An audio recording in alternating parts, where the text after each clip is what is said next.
everyone, my name is Miss Linda, a special needs educator, a child neuropsychologist. Welcome to my channel. And today we are having a guest. Can you guess who she is? Welcome, Miss. Thank you, Miss Linda. My name is Joyce, a pediatric occupational therapist. Thank you for hosting me. Welcome. Thank you for finding time to come and help us talk to parents and educate parents about this stuff. Thank you so much for coming, Miss Joyce. So today, parents, anyone who is watching out there, we want to talk more on fine motor. Why have I been talking much about fine motor? It is because this is one of the topics I know right now when the children are at home. It's so essential to the children. So today we are going to look at 3 parts of fine motor. Remember on my first video we did hand strength. The second video we did several videos on in-hand manipulation skill. So in this video we are going to talk about motor endurance. The motor is muscles endurance, and then we'll also do other topics still on fine motor. And for this specific video, because we are talking about motor endurance, I decided to invite an occupational therapist to tell us more about motor endurance. So be with us. You can take a pen, you can take a book so that you can take note on the activities that we will be demonstrating right here on this channel. So what is motor endurance activities? When you talk of motor endurance, what is that? What do I mean by motor endurance? Motor endurance, this is how long a child is able, the muscles can work. The ability to demonstrate sustained effort, ability to demonstrate sustain effort without physical fatigue. When the child is able to sustain activity without feeling so tired, that is what you are calling motor endurance. Being able to keep on doing what they do. If it is writing, they're able to stay in that task. If it is holding something with their hands, they're able to stay on that task without getting a fatigue. And these are activities that improves the fine motor coordination, because fine motor, it is a broad area. We there? So I will invite Oti. Oti will be talking to us while some of the things that you see with your child, and you can be able to tell that my child is having a motor endurance struggles, your child is struggling with motor endurance. And after telling us things that you should, some factors that will be able to tell us if the child has motor endurance, she will also show us activities that can improve the motor endurance. We are not just defining and just telling you things that to know how your child has a poor motor endurance, but we are also giving you activities that you can do to improve the motor endurance of your child. Right now we are at home. Welcome. Well, how do you know that your child has fine motor endurance challenges? One of them could be, one of them is that a child was late in achieving developmental milestones. Oh, like which one? Like sitting, crawling, walking was delayed. Okay. So chances are, if your child delayed in those developmental milestones, chances are they are going to have fine motor development challenges too. So that's one thing. Don't forget that. And another thing is that your child avoids physical activities. Oh. Example, writing. Parents tell me that their children, whenever they see a book or a pencil, they begin to cry. Oh, okay. Yeah. I've also seen that. Yeah, or they completely avoid that. They feel like going to the toilet whenever they are supposed to be writing. Or other activities. They're giving, always giving excuses. Oh, like, okay. Mommy, I want to go to the toilet. Mommy, I want water. Just because you presented to the child a book or a pen. Or other activities. Yes, right? That's an example. So another thing that you'll find with their children are struggling with hand dominance. Oh, they do not know dominance. They do not know which hand to use when writing. Oh, so they okay. begin to write using the right hand. Now they are beginning to write with the right hand, but before they end the sentence, they are using the left hand. They keep on changing. They are struggling with hand dominance. And another thing you will find is that the child will always avoid or use a lot of effort when writing or when engaging in a physical activity. If that child, you're having a child doing writing, they will press the pencil too much until it breaks. Or until the book is like torn. Yeah. Like, or maybe I can demonstrate that. Or maybe they are writing. You find that they are like, until they make sure the book, the whole book is torn on the process of writing. Yes, yes. They're using a lot of effort. And also that one would explain why you find a child who has fine motor endurance challenges, they're taking too long to complete a task. When others are using 10 minutes or 15 minutes to write a script that was given by the teacher, that particular child who has fine motor endurance challenges is using close to 40 minutes or 45 or maybe with their peers, yes, right? Or when you compare them with their peers, they are spending more time in an activity more than the peers. Oh, okay. Yeah. You have heard that. You have heard that. If you have seen your child with those struggles, then this is your channel. This is your video. Like those are what you have talked about. Now, I know maybe the activities they should be anyway activities that will help these children improve on these tasks. Kindly, maybe show us the activities that we can use to improve motor endurance, being able to be on the activity for long without having a physical fatigue. Well, I have the activities here for you. We always try as much as possible to use equipment or rather play activities that are available at home as much as possible. We avoid giving you things that you're supposed to go and buy, etc. So if you are going to buy things, maybe they are very minimal, or you'll have to improvise whatever you have at home to do the activities. So for now, we have cotton wool. Cotton wool, most parents will keep cotton wool in their houses. We also have pom-poms. These pom-poms were made from elastic hair bands. So we make a pom-pom. You can make them you can have them as colorful as possible. You also, these are colored pom-poms. So you make sure you have different colors so that the activity can be very interesting to the children. The child. You know how our children love colorful things, and actually that's recommended.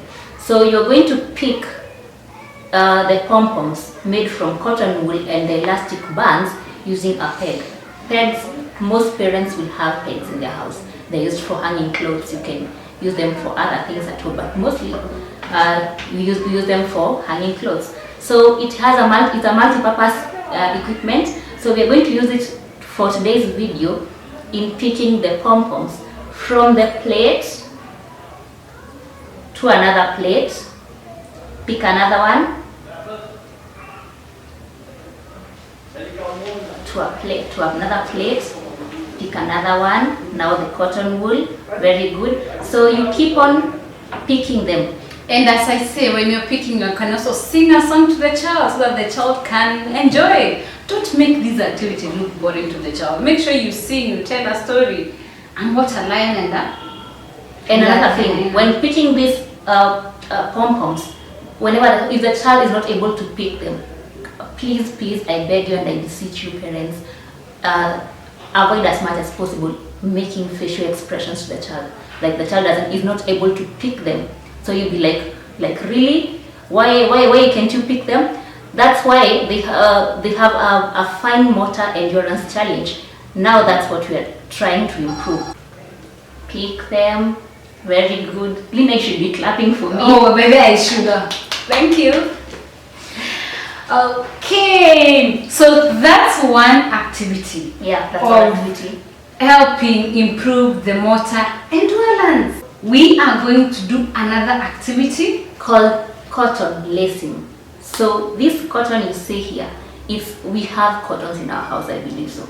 So we buy shoes in cottons, we buy milk in cottons, we buy most of the things in cottons. But how can you use them before you dispose them? They have a very, very big importance to the child. Yeah, cartons. Yeah. Yeah, they have a huge importance in helping our child develop fine motor skills. So what you're going to do with this carton, we are going to draw a square. Using the pencil, we draw a square.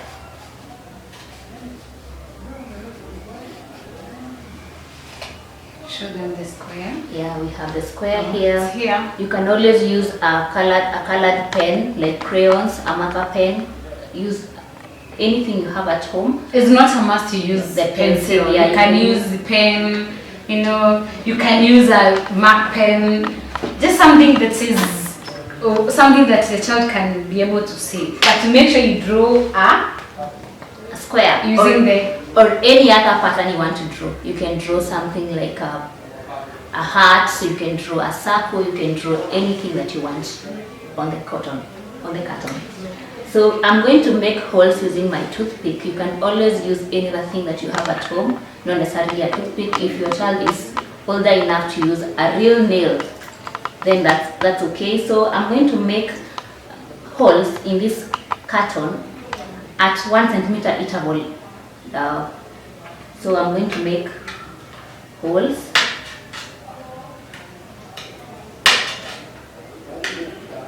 I know you're scared.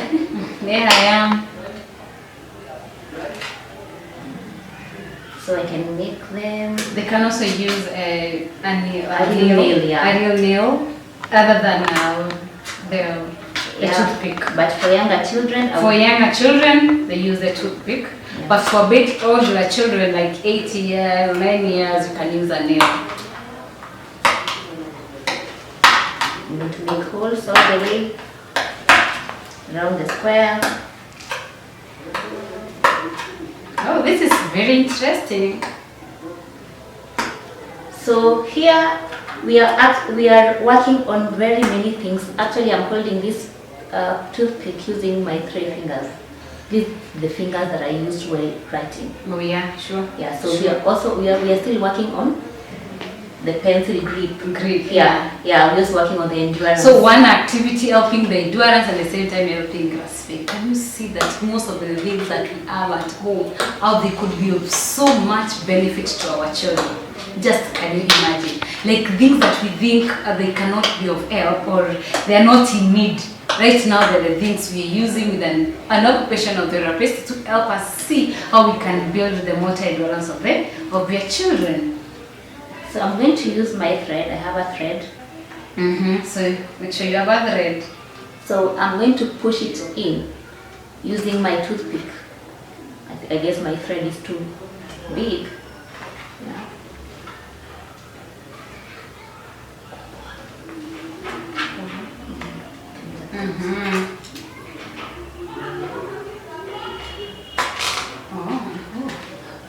Yeah. So you press the thread inside the hole. The small holes that you made. Yes. If you have a big thread like this, then you have to get something that is bigger to make holes with, maybe a nail.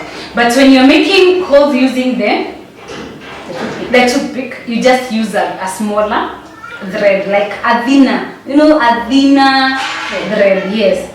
Then now what's the next OT? What are we supposed to do next? Just make it go round through the holes. Through the holes again. Using the pen to press it. So you can see it's a challenge for me too. I don't have fine motor skills problem. So what is a challenge? It is a challenge to your child. Make sure you don't make angry faces to your child whenever they're having challenges. Or look like, why can't you do this? I mean, your sister can do this and she's younger. No, don't compare these kids. Always make sure that you're making this activity as fun as possible for your child. So if your child is having struggles to put this thread inside, please don't be like, why can't you do it? Why is it hand? So can you see? Can you see now what you're doing? Can we see putting a thread inside, getting it from the other side, you put it again. Yeah. We can go all around through our square until we complete. Yes. Right, Oti? Yes, and at the end, let me just do something just to show you how you can do this. At the end, you can use these two ends to tie them. Make sure you're doing this with the child. Show the child step by step to tie them as you do in shoelacing. Like you make a knot. That's what we do. What we keep telling the child, you cross to the left, cross to the right, then make a knot. Then make a knot. Again, I repeat. So you cross to the left, then cross to the right, and make a knot. Yeah? Again, cross to the left, cross to the right, and below to make another knot. So what you're going to do is to push the one on the left here, but not fully. Then you push another one, the other one below here, then pull. We are training on shoelacing in this. It's a fine motor activity. That's why you find your child may be having some challenges in doing the shoelacing. You'll find your child telling you, help me put on my shoes, or they'll put on the shoes, and then when it comes to tying, they'll just run up and down, not tying the laces, and it's very dangerous for the child. So always make sure you are doing this in a fun way with the child to train the child in these activities. This activity can be done for multiple purposes. Fine motor endurance also required in shoelacing.